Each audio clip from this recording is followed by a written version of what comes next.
Out of the Box, membahas serba-serbi zaman now bersama Om Bob. Indonesia tanah airku cinta, Nusantara merdeka bhinneka tunggal ika. Greetings to each and everyone. Anytime you meet, I greet anyone. Whether it namaste, assalamualaikum. Salam, salam, salam. Halo, awak ngaji wasita kembali lagi di Out of the Box membahas serba-serbi zaman now bersama Om Bob. Langsung aja kita mulai diskusinya. Om Bob, baru-baru ini kan sedang menarik perhatian dunia seputar ketegangan antara China dan Taiwan. Ini sebenarnya apa yang terjadi sih? Ya, kalau kita lihat situasi sekarang ini kan memang panas ya. Asia yang selama ini adem ayem ya, itu ternyata sekarang jadi panas ya. Antara Tiongkok sama Taiwan itu lagi terjadi hubungan yang kurang enak ya.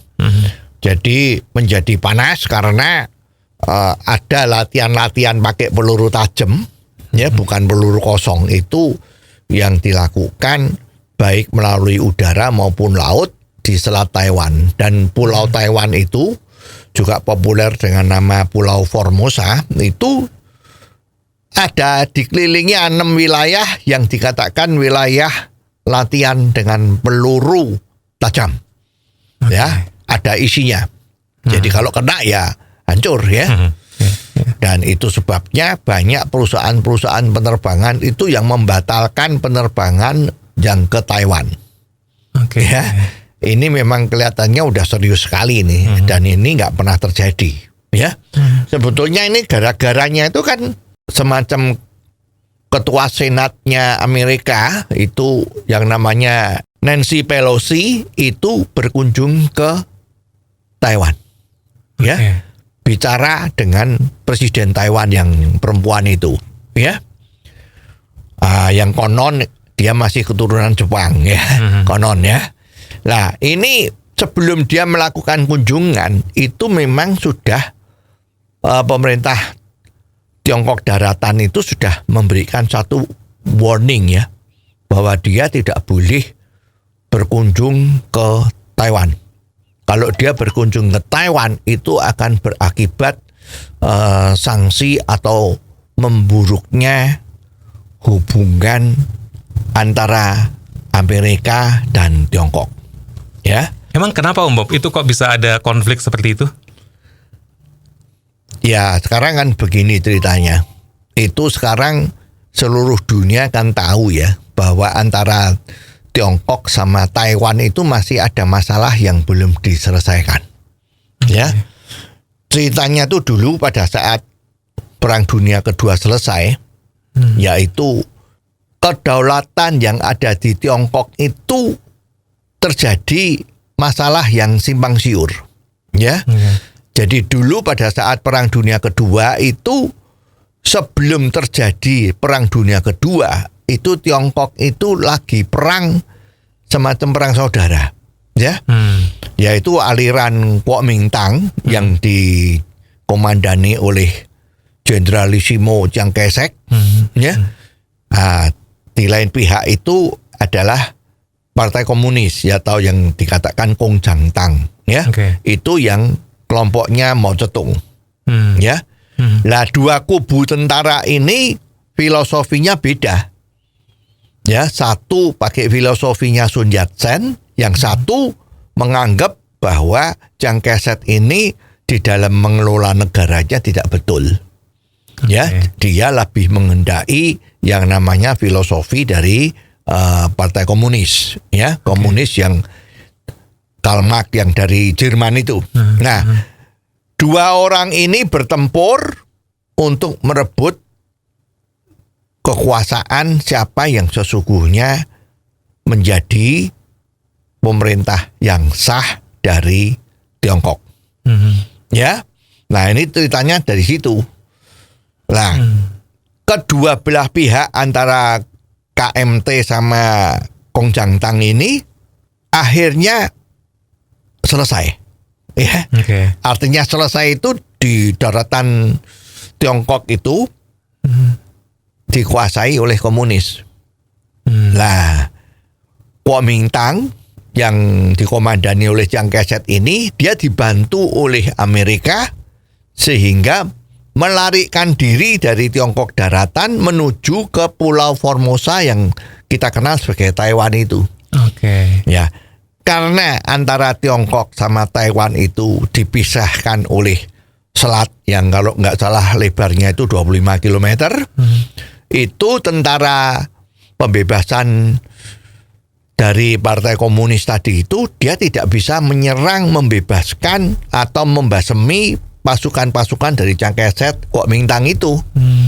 Karena di Selat Taiwan itu ada bermunculan armada ke-7 dari Amerika yang melindungi Chiang Kai-shek. Oke. Ya. Jadi karena Amerika kan komunis topobi ya, takut kalau ini komunis menang bisa repot ya, karena Amerika kan seolah-olah menjadi polisi dunia, mau jadi polisi demokrasi gitu ya. Nah, dengan adanya armada ke-7 di Selat Taiwan ini, maka pemerintahan Tiongkok itu menjadi dua. Satu yang menduduki Tiongkok daratan itu yang dideklarasikan kemerdekaannya oleh Mao Zedong itu tahun 49. Sedangkan yang ada di Taiwan itu masih menganut Kuomintang dari Chiang Kai-shek yang berdasarkan istilahnya itu dari Sun Yat-sen ya. Nah, karena ini berkepanjangan, akhirnya dari Taiwan itu juga berkembang. Ya, sekarang seperti diketahui Taiwan itu merupakan pusat industri chip komputer ya. Sekarang kan semua barang-barang itu selalu ada chipnya. Iya, betul. Mulai dari handphone, mulai dari mobil, mulai dari pesawat, sampai alat-alat rumah tangga itu semua bahan bakunya itu adalah chip. Ya, semikonduktor. Nah, Taiwan itu sekarang menjadi pusat industri chip semikonduktor yang kalau tidak salah itu 65% kebutuhan dunia untuk chip ini disuplai oleh Taiwan.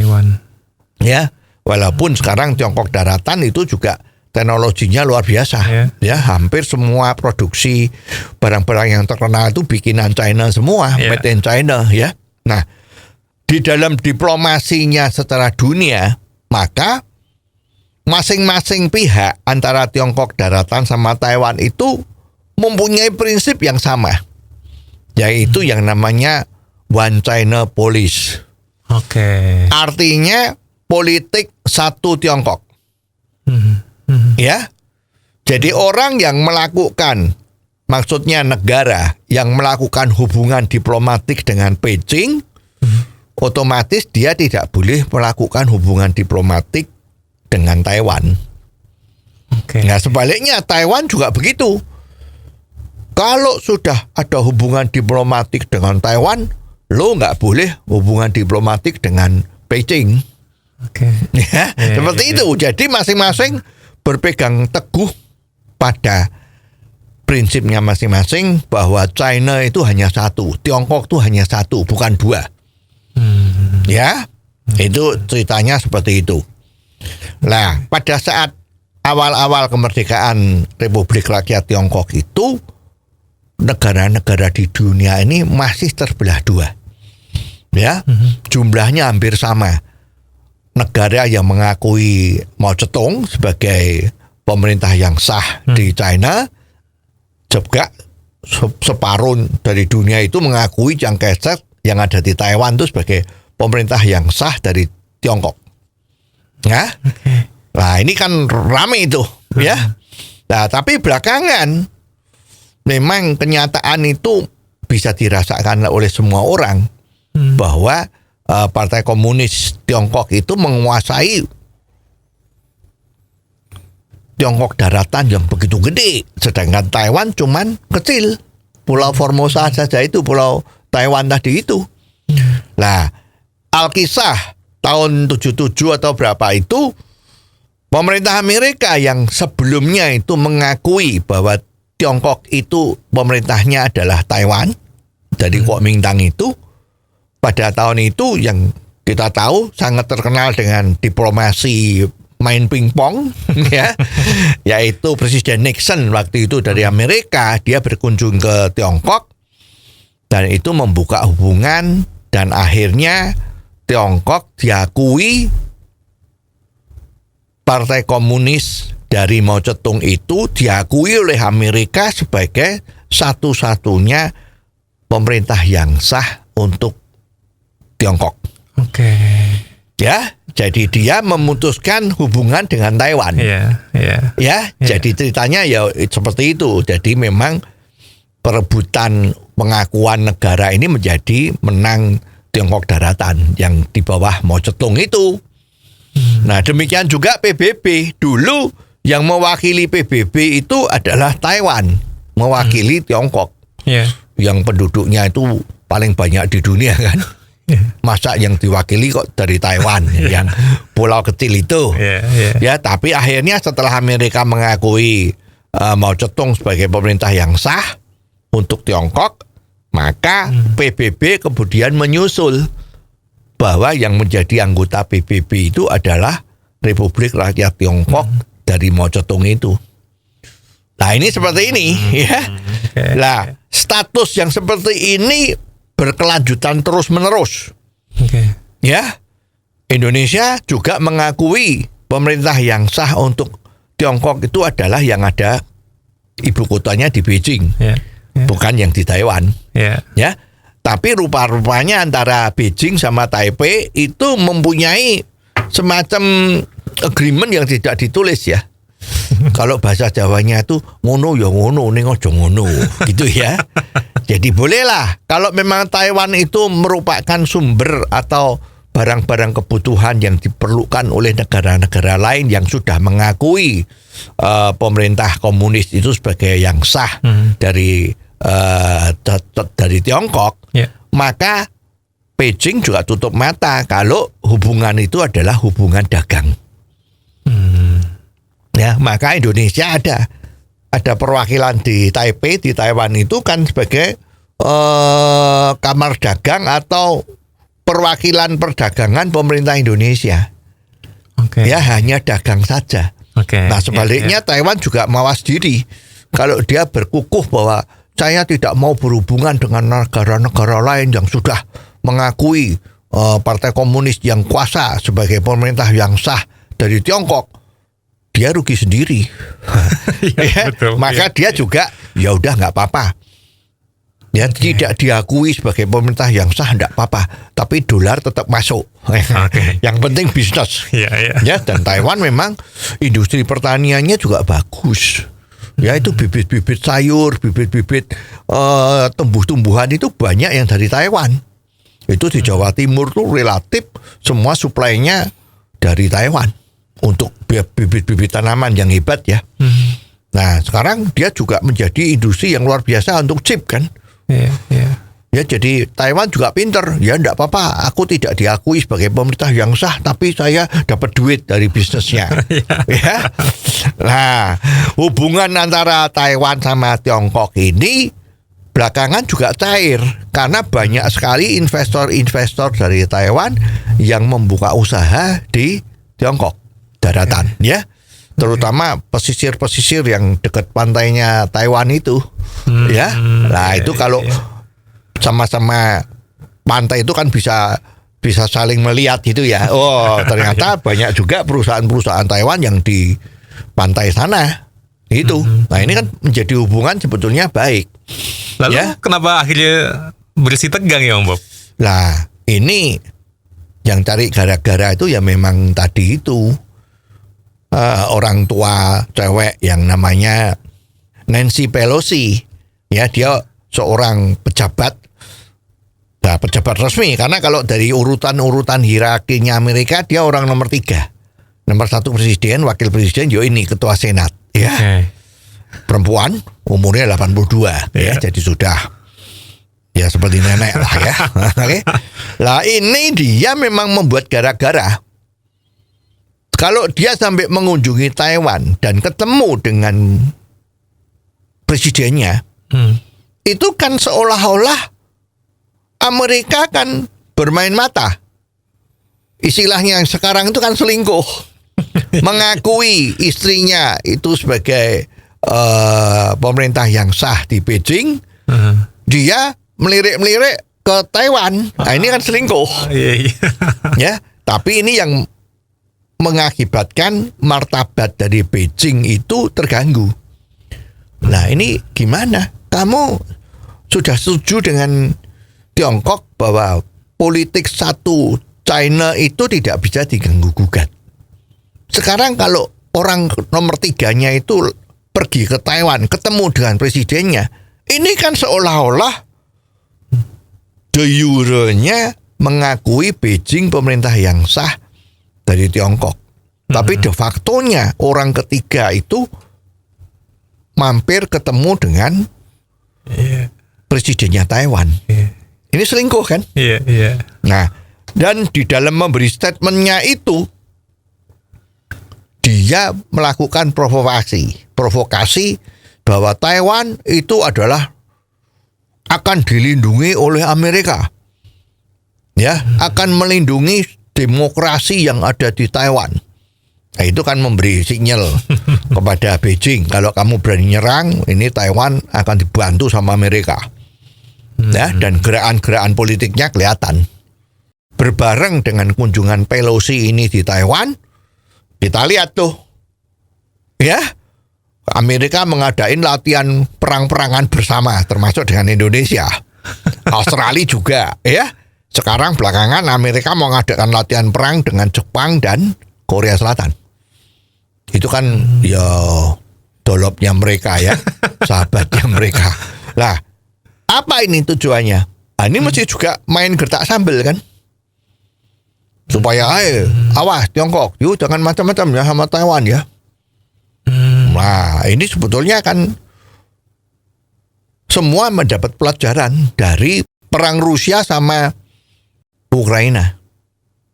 Ya, lah ini ceritanya Taiwan mau dijadikan Ukraina di Asia supaya Tiongkok menyerang Taiwan. Kalau Tiongkok menyerang Taiwan, berarti ada dua front perang di dunia ini. Satu Tiongkok sama Taiwan, yang satu Ukraina sama Rusia. Nah, sekarang Ukraina sama Rusia itu perang itu kan nggak selesai-selesai itu. Ya. Nah, menurut cerita orang-orang itu kan Ukraina sama Rusia itu terus terang yang maaf ya, pemikirannya kurang panjang atau bodoh itu kan Ukrainanya.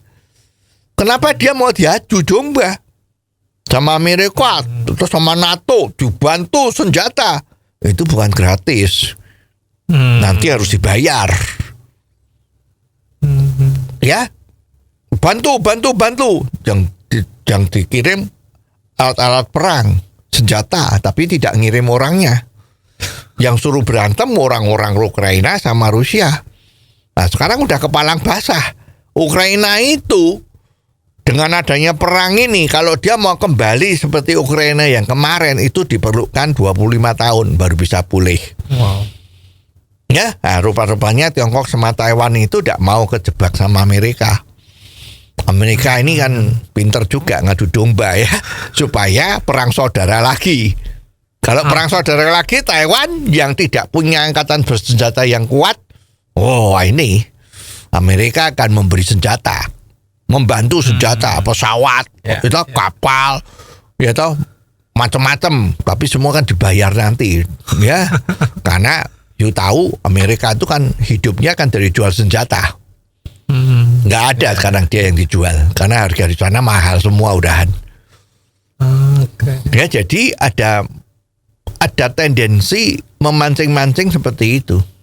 Sebenarnya kalau Amerika melakukan ini semua dari yang Ukraina, Rusia, Tiongkok, Taiwan, goal besarnya apa ya, Bob? Ya tujuannya dia ya supaya jangan damai, karena dia hanya bisa jual senjata. Ya, nah, dia pinter. Amerika itu mereka pakai alasan selalu hak asasi sama demokrasi. Nah, kalau kita negara-negara yang stabil, dia nggak seneng. Ya kalau stabil kan nggak mungkin perang. Karena dia mau jual senjata. Itu Amerika. Dan terbukti di mana-mana, mulai dari Irak, mulai dari Syria, Afghanistan, ya itu semua Amerika semua. Nah, kalau tadi Ukraina sempat hanyut termakan dari Amerika, apakah Taiwan, Tiongkok juga akan sama ya, Bob? Lah harapannya begitu. Tapi ternyata Tiongkok juga nggak bodoh. Dia tahu, dia tidak mau terpancing sama pola-polanya Amerika ini. Oke.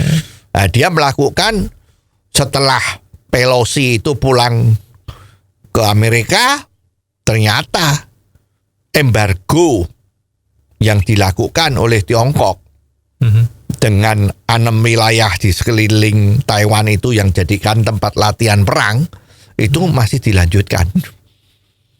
Jadi Taiwan menjadi terisolasi untuk keluar dari wilayahnya. Enggak cuma itu, ancaman itu sudah dilaksanakan bahwa produksi Taiwan itu yang biasanya dibeli oleh Tiongkok, makanan dan barang-barang yang lain itu tiba-tiba di stop, tidak dilanjutkan. Nah ini Taiwan jadi bingung, barangnya mau dilempar kemana? Daging, sayur, macam-macam. Itu tidak bisa, produksi pertanian nggak bisa dijual lagi, busuk semua. Ekonomi Taiwan bisa repot. Nggak cuma itu, dia punya chip juga nggak bisa karena Tiongkok merupakan konsumen paling besar produksi chipnya dari Taiwan. Ya, nah dengan demikian adanya Pelosi yang ke Taiwan ini, Tiongkok jadi marah sama Amerika. Ya, utang-utangnya ditagih. Ya, karena Amerika banyak berutang sama Tiongkok karena Tiongkok merupakan memegang kedua terbesar bon-bon atau surat utang negara dari Amerika. Kemarin diminta duitnya semua, suruh bayar. Itu. Dan nggak cuma begitu, perang dagang berkelanjutan. Ya, jadi sepertinya Amerika sekarang kan jadi dikeroyok sama Rusia.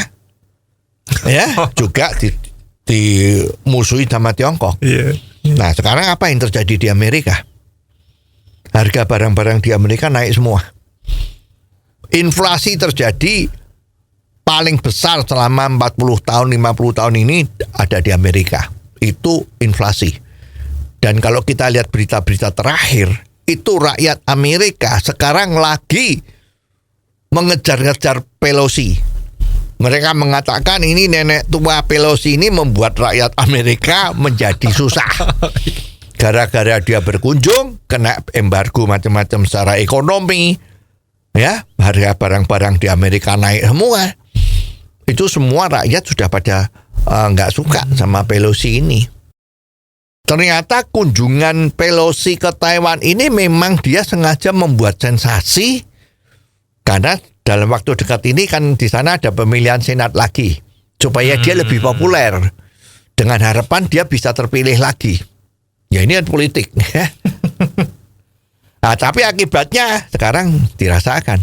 Semua rakyat Amerika membenci Pelosi. Dia yang membuat gara-gara Amerika menjadi susah. Rakyatnya ya. Pabrik senjatanya masih seneng. Seperti itu. Tapi apakah ini melulu Amerika, Tiongkok, dan mungkin Rusia atau juga berpengaruh ke negara-negara lain, Om Bob? Ya kalau sekarang ketegangan ini tidak berkurang, itu semua mempengaruhi. Kalau Rusia sama Ukraina aja bikin susah, udahan. Ya, seperti kita ketahui Ukraina itu termasuk supplier terigu terbesar di dunia. Itu sekarang terigunya agak seret. Ya, maka kan ada isu ini. Harga terigu otomatis harga bakmi, mie instannya Indonesia itu nanti harganya akan naik. Pasti. Ya, nah ini juga repot. Nah, sekarang kalau Taiwan sama Tiongkok itu menjadi gegeran. You tahu kemarin chip-chip yang sudah susah dicari ini mengakibatkan harga-harga naik semua. dan barangnya nggak ada, otomatis hukum ekonomi, barangnya berkurang, harganya naik. Betul. Ya, jadi membuat dunia itu inflasi semua. Ya, kita beruntung Indonesia hebat. Ya, karena sumber daya alamnya masih bagus dan kebetulan Indonesia cukup bisa mengendalikan. Menteri Keuangan sama Jokowi ini, jadi Indonesia inflasinya nggak segila-gilaan di Amerika maupun Inggris. Itu semua gara-gara kejadian-kejadian seperti ini. Nah, Om Bob, kalau dari permasalahan ini Taiwan dan Tiongkok, sebenarnya apa sikap yang diambil sama Tiongkok ya? Ya, kalau kita melihat sejarah kemarin itu kan, Hong Kong itu kan dulu juga menjadi tanah jajahan Inggris. Ya. Ya, Ya. jajahan karena perang Candu itu, kan akhirnya Hong Kong diserahkan kepada Inggris untuk selama 99 tahun. Oke. Ya. Nah, pada tahun 1997 itu kan berakhirlah 100 tahun itu. Dan itu harus dikembalikan kepada Tiongkok. Ya. Karena itu kan boleh menempati pulau Hong Kong, daerah Hong Kong itu selama 99 tahun. Nah, ini dikembaliin. Nah, pada waktu itu rakyat yang ada di Hong Kong kan juga bingung. Ya, karena Tiongkok komunis. Ya. Hong Kong dulu merupakan daerah yang paling bebas. Ya. Sebebas-bebasnya dunia itu ya Hong Kong. Ya, di sana itu betul-betul bebas, ya. Nah, rakyatnya kan bingung. Ini kalau nanti kembali ke Tiongkok, bagaimana nasibnya? Ya, jadi waktu itu kan banyak sekali penduduk-penduduk Hong Kong yang kalau dia tuh lahir Hong Kong, maka dia dianggap warga negara British. Warga negaranya Inggris. Oke. Karena Hong Kong merupakan wilayahnya Inggris waktu itu kan. Iya, iya. Lah, ini sudah pada seneng nih. Ya, penduduk-penduduk Hong Kong yang lahir di Hong Kong itu kan megang paspornya British. Iya. Ya, dipikir bisa pindah ke Inggris, ya. Orang kaya-kaya itu yang pada punya paspor Inggris karena lahirnya di sana, dipikir bisa ke Inggris. Tapi Inggris juga nggak bodoh. Begitu dia ada serah terima dengan Tiongkok, penyerahan Hong Kong kepada Tiongkok kembali ke Ibu Pertiwi, ya ceritanya. Iya. Itu pemerintah Inggris juga mengeluarkan peraturan. Maaf, orang-orang yang pegang paspor British yang di Hong Kong itu ternyata tidak bisa diterima di Inggris. Dia harus mengajukan visa lagi untuk tinggal tetap di sana. Lah, pinter toh. Jadi dia juga nggak mau dibebani dengan banyak orang yang pindah. Iya, iya, iya. Bisa repot dia. Ya lah, pada saat itu pindah kekuasaan dari Inggris ke Tiongkok itu, waktu itu sudah dikasih tahu sama pemerintah Tiongkok bahwa warga Hong Kong jangan takut. Ya, pemerintah China akan memberlakukan satu negara dengan dua aturan.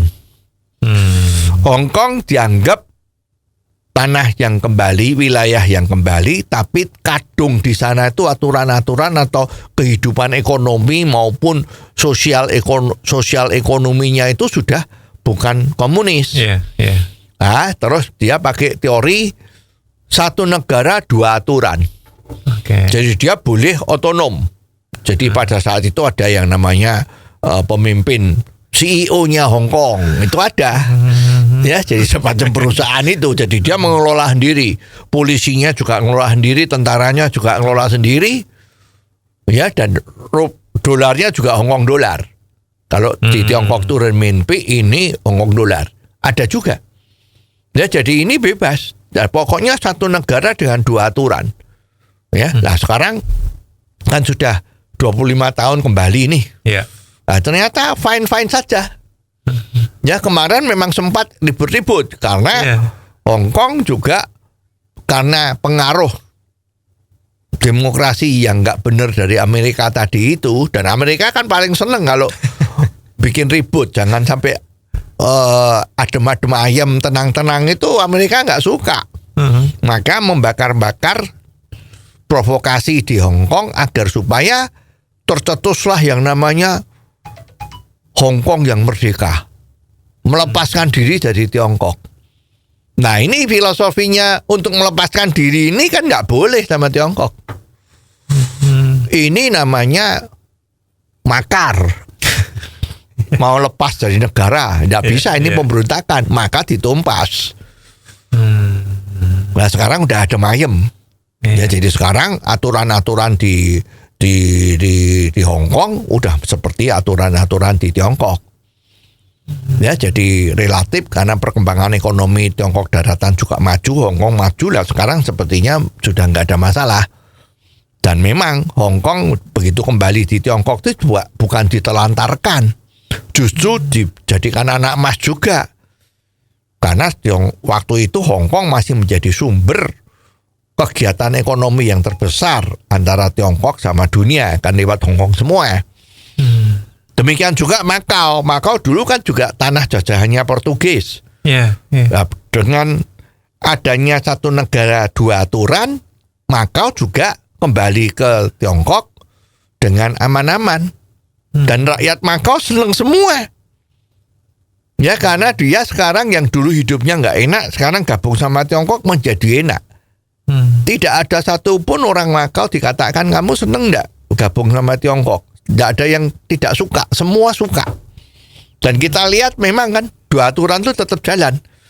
Kalau you mau berjudi main kasino itu paling banyak di Makau. Lah ini negara komunis kok ada kasino, ya itu. Ada kasino, ada nightclub, ada apa-apa. Ya dah, karena memang dia mengatakan satu negara tapi dua aturan. Sudah berlaku di Makau sama Hong Kong. Nah dia, Tiongkok kepengen integrasinya antara Taiwan sama Tiongkok itu juga harus damai. Dimulai dengan yang namanya satu negara, dua sistem. Ini yang ditawarkan sama Taiwan.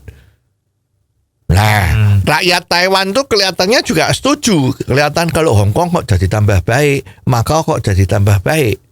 Tetapi memang ada unsur-unsur yang biasa, kan tidak bisa memuaskan banyak orang. Nah kemarin partai yang ada di pemilu di Taiwan itu partai yang pro sama Tiongkok, kebetulan kemarin kalah. Yang menang yang sekarang ini, yang pro kemerdekaan Taiwan. Nah ini Amerika dengan adanya seperti ini, Amerika dapat angin, maka Nenek Pelosi itu datang ke sana supaya suasananya lebih panas, gitu kan? Nah konsep dari pemerintah Tiongkok adalah satu negara dua sistem. Ditawarkan ke Taiwan. Tetapi awas, Tiongkok juga mengeluarkan statement bahwa kita mempunyai angkatan bersenjata yang kuat. Sekarang mungkin nomor 2 di dunia ya. Tapi kalau jumlahnya mungkin paling banyak ya. Karena ya rakyatnya banyak. Jangan coba-coba main militer dengan Tiongkok. Tiongkok mempunyai militer yang hebat, tapi sebetulnya bukan untuk menyerang. Tapi kalau kita diganggu, diserang, jangan nyalahkan saya kalau saya menyerang kamu juga. Nah ini kan permainan tingkat tinggi. Ya, dan terbukti kapal induknya dia banyak, kapal perusaknya banyak, kapal pendaratan itu juga banyak. Jadi angkatan laut, angkatan udara, angkatan darat apalagi itu dia sudah siap semua. Tapi memang konsepnya dia itu tidak menyerang. Ya, tidak menduduki wilayah. Jadi kalau kita lihat sejarah dari Tiongkok itu memang tidak pernah dia menjajah negara. Ya, tidak pernah menyerang. Beda sama Amerika, ya. Amerika orang sudah tahu semua itu. Memang dia dasarnya begitu ya. Nah sekarang dengan adanya tawaran konsep-konsep baru ini, ya mudah-mudahan rakyat Taiwannya jadi sadar. Ya, pernah pejabat-pejabat Tiongkok ditanyain, nah kapan kira-kira Taiwan bisa kembali ke Tiongkok, bersatu kembali? Ya tunggu. Kalau nanti rakyat Taiwan sana sudah betul-betul merasa memang yang terbaik adalah bergabung kembali dengan damai. Nah itu sana Taiwan kan juga ada pemilu. Nah nanti kita lihat pemilihan yang akan datang itu siapa yang menang. Kalau memang kelompok yang kepingin berintegrasi secara damai itu menang, ya itu mungkin bisa terjadi. Oke, tapi kalau kita lihat statement-statement yang muncul dari Nancy Pelosi tadi, itu sebenarnya melambangkan apa ya, Om Bob? Ya kalau kita lihat seperti itu kan, sebetulnya pemerintah Amerika itu kan ikut campur dalam urusan dalam negeri Tiongkok. Urusan Tiongkok daratan sama Taiwan itu kan urusan mereka, dua saudara yang perang saudara kan. Itu kan urusan dalam negeri. Ya kalau Amerika sekarang mengatakan dia akan melindungi Taiwan, ya agar kehidupan demokrasi itu tidak habis di sana, gitu kan? Kalau diancam diserang sama Tiongkok, dia akan bantu. Ini kan dia berarti ngurusin ikut campur urusan dalam negeri. Ini bahaya. Ini bahaya sekali.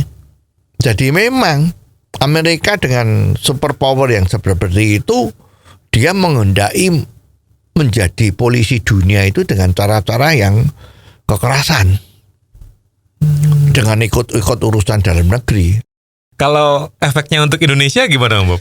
Ya bahaya.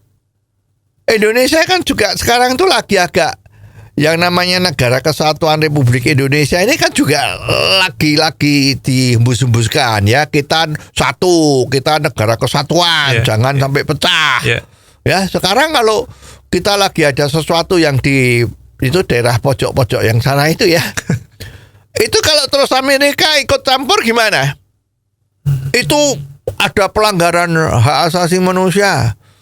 Ya, ini demokrasi, ini begini, ini begini. Itu kan dia ikut campur urusan dalam negeri Indonesia. Ya nggak bisa dong dia ikut seperti ini. Tapi memang Amerika udah kelihatan bahwa dia itu memang seneng, suka sekali ikut-ikut campur urusan dalam negeri orang, karena dia mau memancing ikan di dalam air keruh. Ya, sekarang kan pemerintah Amerika kan juga pusing kan.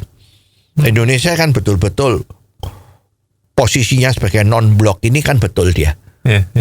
Ya, dia tidak mau memihak yang merugikan. Dia memihak untuk kepentingan nasional. Siapa yang menguntungkan kepentingan nasional, itulah dia berpihak. Tapi kalau Amerika sekarang bahwa dia tuh berani main api dengan ikut campur urusan dalam negeri sebuah negara, dan nggak cuma contohnya itu loh ya, masih banyak dia contohnya. Itu ya kita harus hati-hati. Ya harus hati-hati. Jadi kalau sampai urusan dalam negeri kita dia intervensi, wah ya kita bisa repot juga ya. Mau tidak mau Amerika itu kan memang negara superpower ya. Agak repot. Maka Indonesia harus pinter-pinter, dan sekarang udah kelihatan bahwa Indonesia betul-betul pemerintah kita itu menjalankan non-blok yang independen. Siapa yang lebih menguntungkan, ya tidak mau diseret. Ya kemarin udah diseret nih, ada latihan perang bersama Amerika ini tiba-tiba ya. Dulu sudah lama nggak ada, kok tiba-tiba ada gitu ya. Nah nggak tahu nanti Indonesia apakah juga akan latihan perang bersama Singapura ya, atau dengan Thailand ya, atau nanti di lautan Natuna Utara itu ya, mungkin siapa tahu latihan bersama dengan tentara-tentara dari Tiongkok. Nah itu lebih bagus. Jadi betul-betul Indonesia itu netral. Ya jangan terkesan Indonesia memihak siapa, nggak bisa. Ini ya beruntung kita punya Menteri Luar Negeri juga hebat. Ya main pingpongnya juga oke. Oke. Well, sebenarnya menarik sekali obrolan kita, tapi akhirnya waktu juga yang memisahkan. Terima kasih Om Bob untuk diskusinya. Jangan lupa kalau Anda punya komentar, silakan dikirim melalui WhatsApp ke 0878 5590 7788. Jangan Anda lewatkan Out of the Box versi singkat atau pendek dalam program Underline yang setiap hari disiarkan di radio kesayangan Anda ini. Anda juga bisa mengikuti Out of the Box melalui website indotv.live. Sampai ketemu di episode selanjutnya. Awang Ajiwasita di Out of the Box membahas serba-serbi zaman now bersama Om Bob. Out of the Box membahas serba-serbi zaman now bersama Om Bob.